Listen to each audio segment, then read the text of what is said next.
How do you stop making excuses? This is actually pretty simple. And I said it the other day, and you have to realize, you have to know, you have to accept that all your excuses are lies. They are lies, all of them. Think about the things that you tell yourself, the lies you use to rationalize taking the easy road. Taking the easy road and leaving discipline behind. Think about them. Always something there to build a case on why you can't move on, why you can't grow to the next level, why you can't begin to manifest your greatness, why you can't begin to live life on your terms. Always something there to block you, to keep you where you are, and keep you from beginning to develop your true greatness. Always some fear. How do we handle it?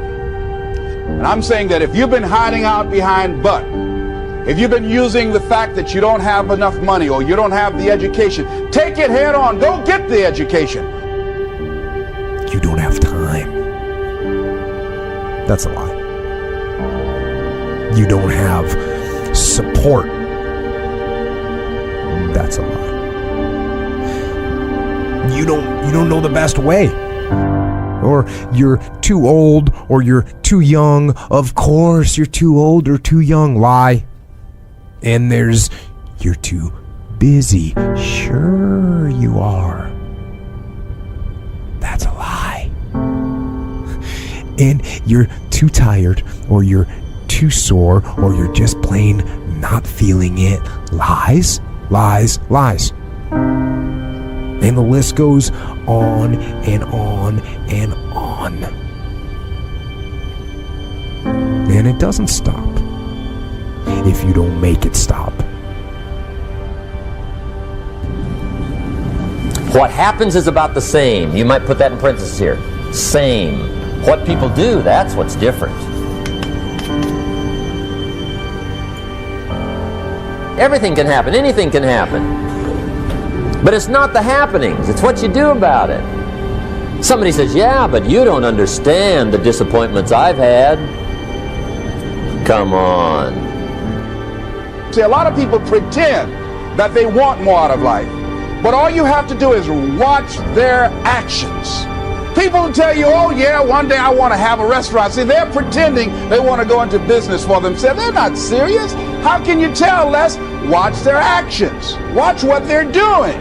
The proof is in the pudding. So if you want to do something, if you thought about something you want to do, take it head on. Decide that you're going to start looking at it, start doing research on it, start tackling it, start becoming involved in whatever and wherever it might lead you to begin to explore the possibilities in that particular thing that you're seeking, so that you can begin to learn all you can about it. So recognize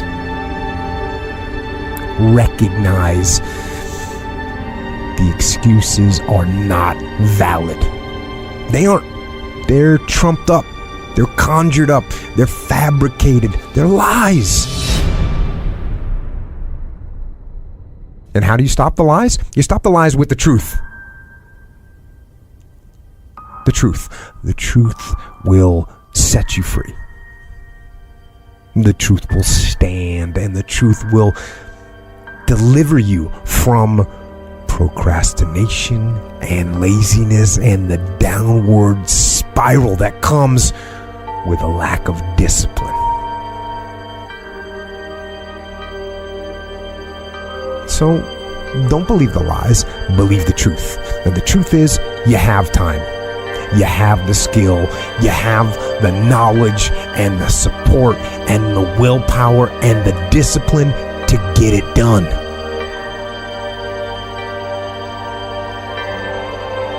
So cast out the lies, burn them down, and listen to the truth. Then live the truth and go out and get it done. Decide that you're going to face it, that whatever shortcomings you have, that you're going to strengthen yourself there. Whatever training that's required, that you're going to go get that training, that you're going to get started right now. George Washington Carver would say, do what you can, where you are with what you have, and never be satisfied.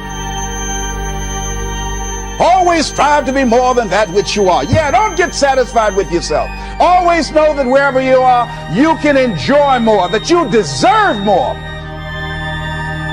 Most of us go through life pretending that we're satisfied where we are, pretending that everything is okay, pretending that we don't have any special goals or ambitions or desires, when really deep down inside we do really want more. But most people, you know what they do? Most people go through life quietly and safely, tiptoeing to an early grave. Find out what it is you want and go after it as if your life depends on it. Why? Because it does.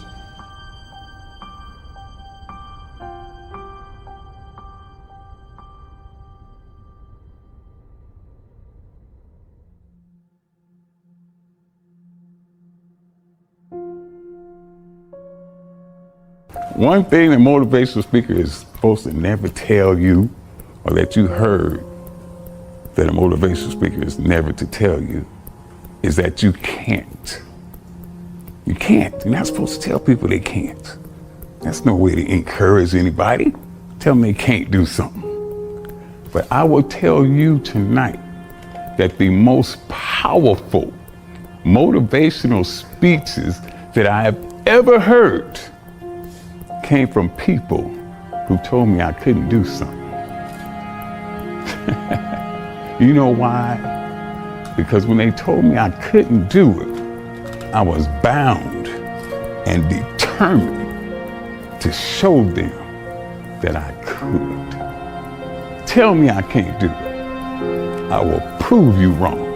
I will show you that you're mistaken. You have chosen the wrong one to tell that they can't do something.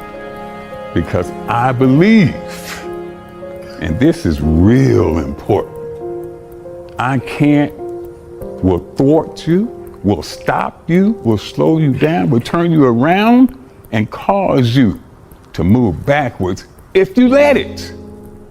But if you have the proper mindset, I can't will do nothing but make you that more determined to get to your goal. People don't want to exude that much passion in which it becomes obsession because they're fearful of their obsessions. Well, if I'm obsessed about this topic, it's going to take away from my family, from my time. It's going to introduce a lot of, fear or unknowns to me. So they back off. But I tell people all the time, there is a difference between passion and obsession. And high performers have obsession about the topic, right? They are obsessed about the topic in which they're trying to learn, master, grow into. And so that obsession is real. And I tell people the difference, here's how you know the difference between the two. When you're passionate, everybody cheers you on. They're stoked for you. Oh, you found your passion? Awesome. Follow your passion. Live with passion. Be passionate. When you're obsessed, they're like, why you gotta be so crazy? Why can't you be satisfied? Why do you always gotta get things so perfect? Why do you spend so much time here? When you're obsessed, people think you're nuts. So it's different.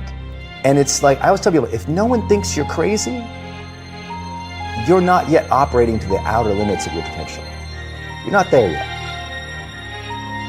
If you want to be great, not good, not also grand, not second, not third, if you want to be great, the very best at what you do, obsession is a necessity. You must be. Ain't no two ways about it. Obsession. Nobody got to be the best at anything. I don't care if you flip pancakes, you sweep porches, you wash dishes, you bust tables. If you're the very best at it, you are obsessed about it. And obsessed about it means you slept and you dreamed and you ate that. I will be the very best at what I do. I am determined to be the very best at what I am. And nobody can tell me that I can't do it because I am obsessed. Somebody in your life should say, man, you really care about this in like a crazy way. And when you get there, you know you found your thing. And not everybody finds that. Question the impossible. The greatest achievements of mankind were made by people who questioned impossible. The Wright brothers. Oh, you can't fly, there's no way. If we're supposed to fly, we'd be born with wings. Christopher Columbus. The world is flat, Chris, the world is flat. And at that time it was accepted by everyone to be true. Question what people call impossible. 4 minute mile was the limit. No way possible. Okay, what tell you? No way possible. You're gonna run a mile in under 4 minutes. It just can't be done. Roger Bannister said, I think I can do it.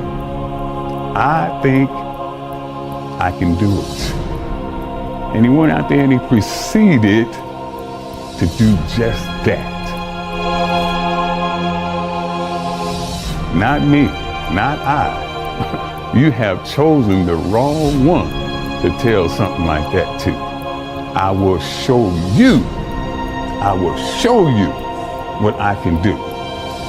I will show you, I will turn your I can't, I will never, I won't, it's impossible.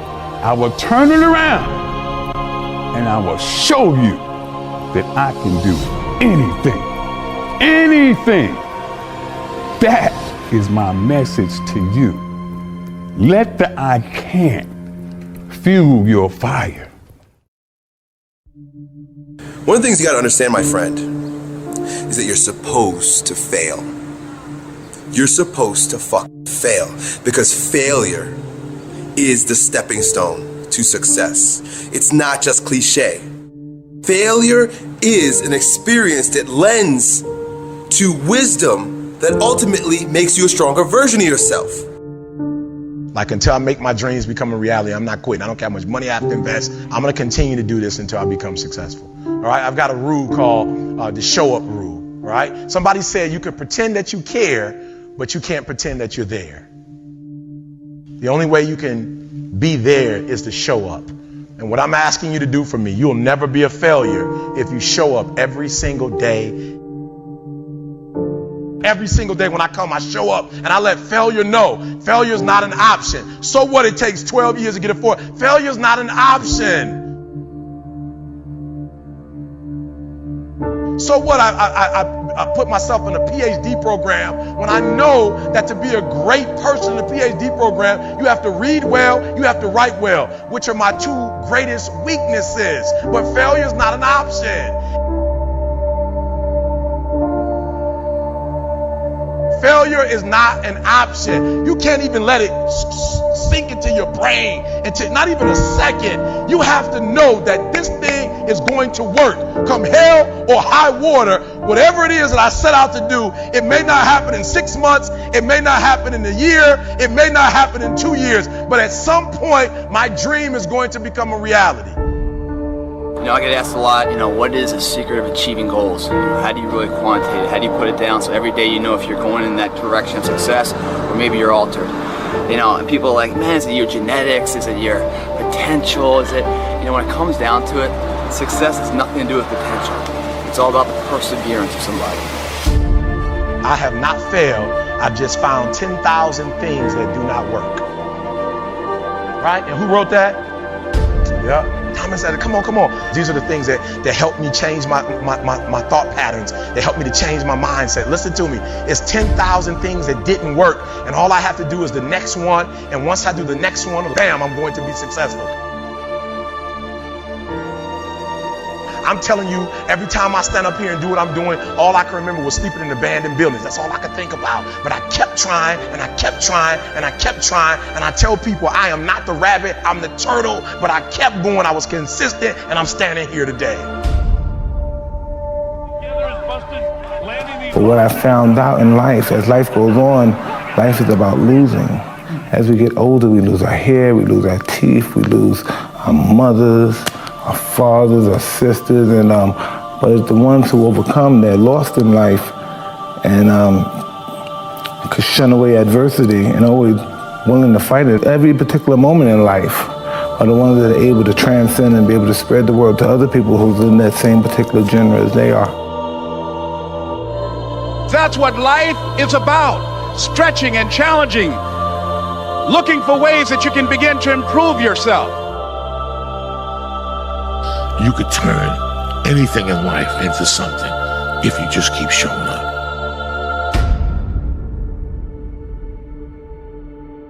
If you throw shit against the wall, eventually something will stick. You guys that have this potential, don't have this potential, you know, that shit dies. What continues to last forever is a perseverance to always show up. That's what champions do. Every single champion is the same as every ordinary person. The only differential is that they show up to the event every single day. They see failure as a learning curve. They welcome failure. You learn more from failure than you ever will from success. So showing up and getting knocked on your ass, finding intestinal fortitude, stand back up and face that endeavor is going to be the overriding factor that makes a difference. Everything you do to the best of your ability. It doesn't matter what you're doing, it's the fact that you're doing it, so therefore it means something to you. It doesn't matter what you're born with, it doesn't matter your potential, how much, the silver spoon of money you have. All of that can be attained if you show up and you're willing to risk failure for success.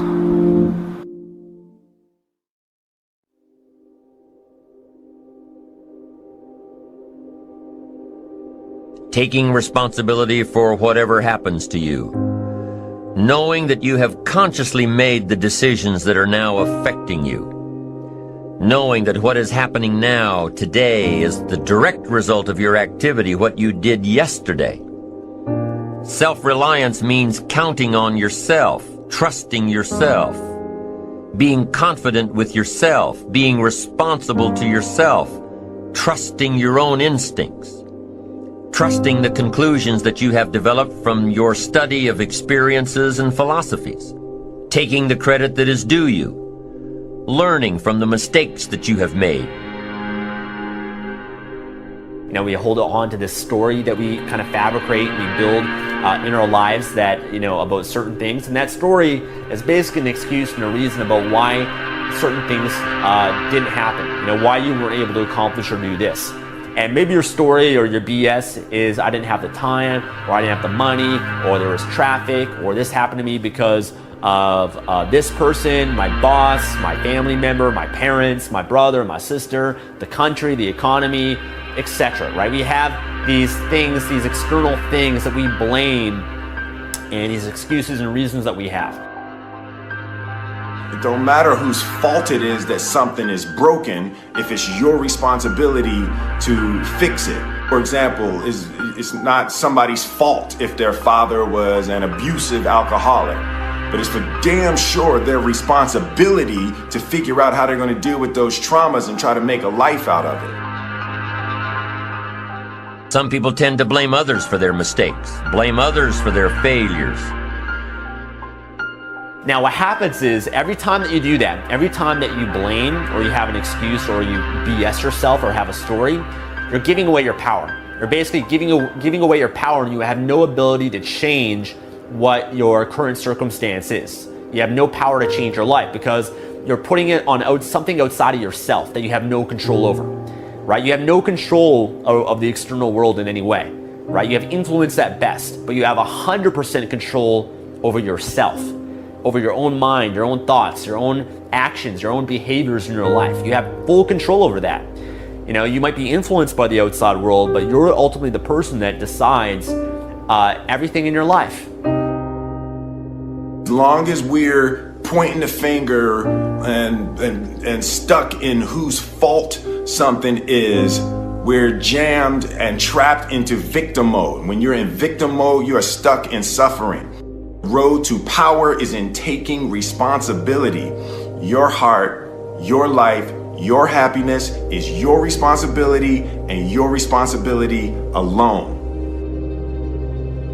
Now, my approach to my better future very early on in my career was to just go through the day with my fingers crossed. And I used to say something like, I sure hope things will change for the better. Then here's what I found out. They're not going to change. Somebody says, well then, how will my life ever change? Answer, when you change. When you change, when you get better, it'll get better. If you change, it'll all change. Don't put it on someone else. Hope that someone else will change it for you. Take responsibility for yourself. Take personal responsibility.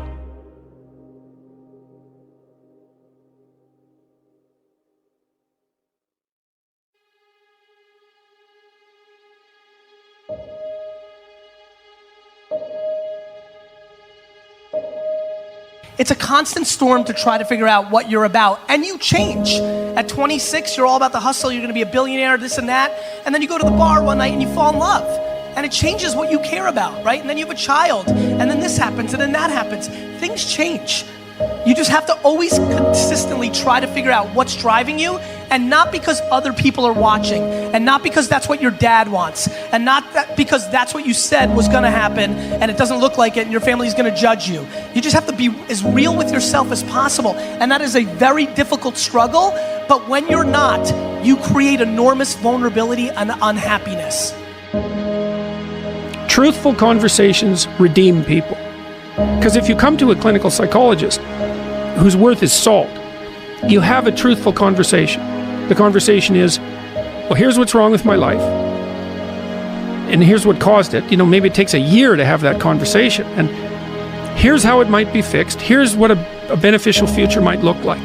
And so it's a completely honest conversation if it's working well. And all that's happening in the conversation is that the two people involved are trying to make things better. That's the goal. Let's see if we can have a conversation that will make things better. I think one of the factors in the resistance to these ideas of discipline and of taking responsibility for yourself is people recognizing that they're not doing that in their own lives, and they get upset, and instead of looking internally, they try to attack the thing that's upsetting them. They attack your message. They attack the philosophy behind it, rather than look internally and objectively and having some sort of introspective point of view where you go, okay, am I reacting to this because this resonates? Like I'm missing this aspect of my life? Does this diminish me?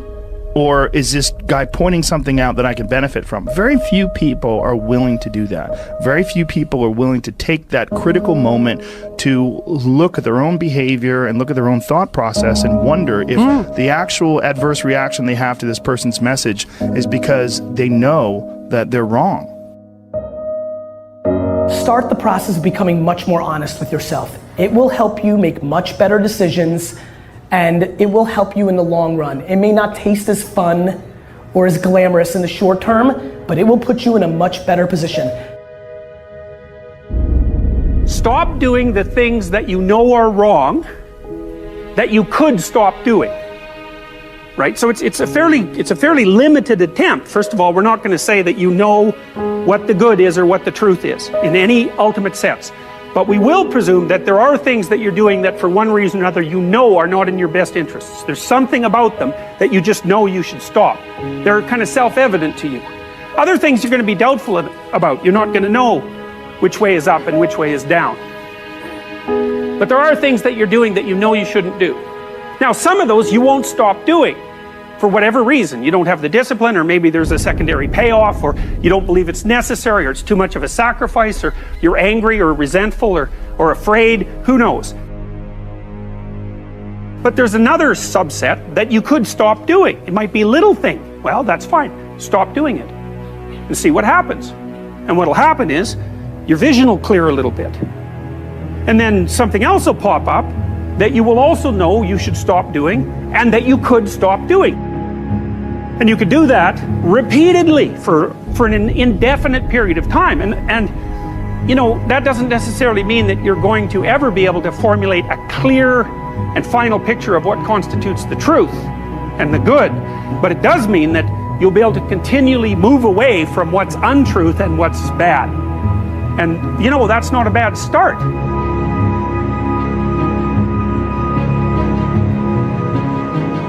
Discipline, it does start with waking up early. It really does.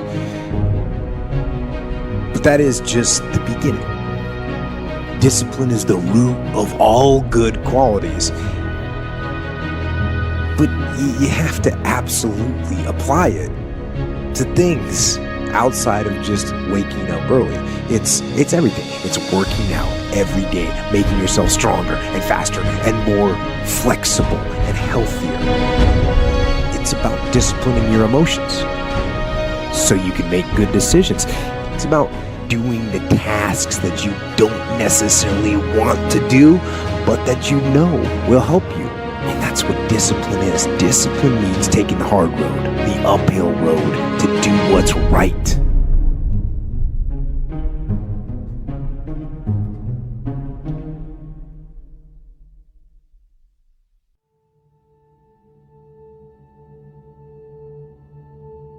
Here was a man now who was, preparing for the biggest bodybuilding show of his life, and he didn't have any income coming in. I don't know, at least in my mind, a better underdog story than this man. I mean, here he is, a man who grew up with no parents, went from foster home to foster home, had to fend for himself in a very, difficult world, had no parental guidance, had no parental leadership, really had no one advising him on how to be a man or a person in society, in regular society. And here he was now, one of the top bodybuilders in the world, and he's still struggling with these same demons, so to speak.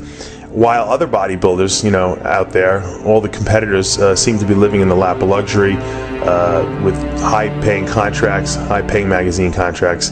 And what struck me as being even more unusual is that Kai wasn't sad over it, that he wasn't bitching about it, that he wasn't complaining about it, and he was kind of happy in a sense to be doing what he loved the most, and glad in a sense to be given the chance to do it, even given the Spartan conditions that he found himself in.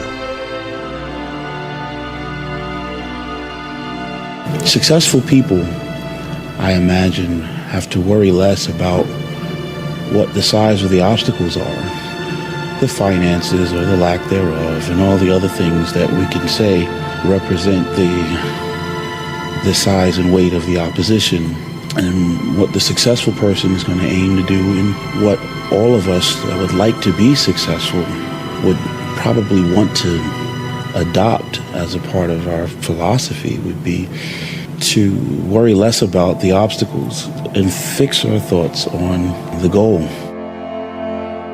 Did you feel you was going to win this show coming here tonight? Yes. I still believe that the possibilities exist. I believe in infinite possibilities, and circumstances and situations don't say who the man is. It's what the man does in the face of these things that will, identify who he is. Mind is everything. If you don't believe you can do something, then you can't. If you believe that your father was a bum and he left you, or your mother wasn't any good, if you believe that your upbringing was substandard and therefore you have to walk around as a refugee from that crisis situation for the rest of your life, forever bearing the burden of that experience, then that will be your life. It's like you have to save your own life. Nobody's going to be able to save it for you. So we have to do what we have to do, no matter what it is. In the journey of getting in shape, it's a long run, right? The person who's standing at the end with their hand raised isn't the person with all the genetics. It isn't the person with the most potential. It's the person that has the greatest perseverance, that's always willing to get out. The difference between a champion and a loser is that they both fail. It's that the loser allows the failure to stand for life. With a champion, even though he gets knocked on his ass, finds the fortitude to stand back up, reface that endeavor until it becomes his favorite, until he wins. That's the difference. Champions get back up and do it again. And the difference between someone that's successful here or someone's a spectator here is that a person that's successful, they believe in themselves so much, and their belief overrides any crowd's disbelief. What does that mean to you, this victory? It means everything. It means everything. It means you were right. It means that the people that didn't believe, they were wrong. It means that when you don't believe, you do yourself a disservice because it is wrong. So you got to believe. You got to believe in what you want to do. You got to believe in what you want to get accomplished, and believe that somehow, somewhere within yourself and in the universe around you, there are tools and resources that will be of aid and help the man that really wants to get it done.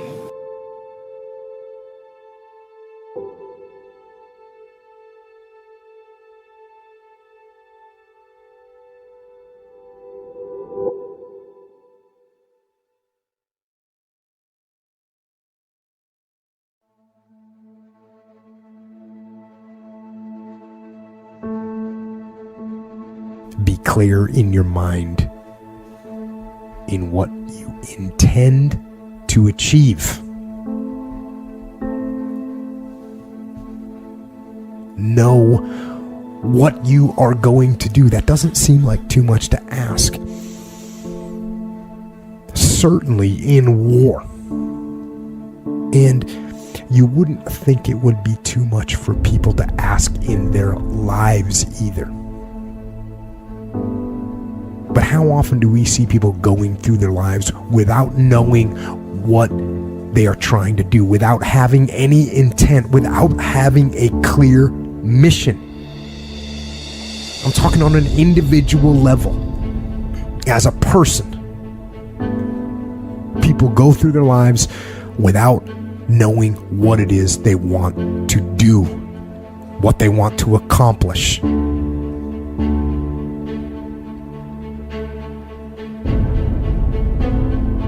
So know what your mission is.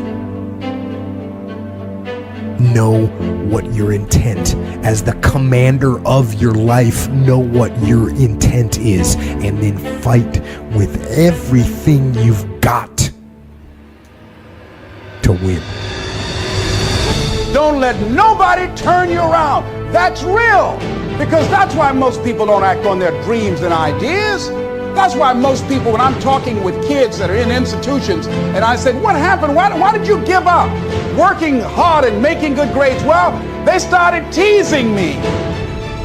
And they allowed that peer pressure to cause them to scale down their dreams and their ambitions. They started following the crowd. That's why many people don't do the things they want to do, because he doesn't have the guts or the boldness to stand up in life and say, I'm going to live my dream. I'm going to commit myself to live out what's in me. I heard Dr. Johnny Youngblood say, I must live what's in me. I said, why do you do this? He said, I got to do it. I got to do it. I'm saying, find something in your life that you say, hey, it might not work out, but I got to do this. Why? Hey, it's the one thing I love. It's my peace. It's my thing. You don't need anybody to approve you. You don't need anybody to say, go ahead on and do it. If you get that, that's fantastic. If you get that encouragement, that's great. But I say stand up within yourself boldly and say, this is my life. I'm controlling my destiny.